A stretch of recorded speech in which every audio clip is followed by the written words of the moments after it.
ब्रेकनंतर स्वागत आणि बातमी पुण्यातनं संत ज्ञानेश्वर महाराज पालखीच्या मुक्कामाचा वाद आता मिटलाय। माऊलींच्या पालखीचा पुण्यातला मुक्काम भवानी पेठेतच असणार आहे। संत ज्ञानेश्वर महाराजांच्या पालखीचा पुण्यातला मुक्काम कुठे होणार याबाबत बराच गोंधळ होता। आज देवस्थानानं पालखी सोहळ्याचं वेळापत्रक जाहीर केलं आणि पुण्यातील मुक्कामावरती शिक्कामोर्तब करत सर्व चर्चांना पूर्णविराम दिला। पुणे येथील मुक्काम आहे तो भवानी पेठ येथेच कायम करण्यात आलेला आहे।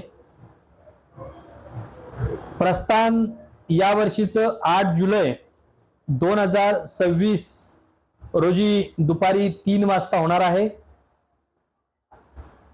पालखी सोहळ्याचं जे काही प्रवास आहे तो आपल्याला त्या ठिकाणी देण्यात आलेला आहे। पालखी 8 जुलैला प्रस्थान होऊन रात्रीचा मुक्काम गांधीवाड्यामध्ये दर्शन मंडप इमारत आळंदी देवस्थान येथेच होईल।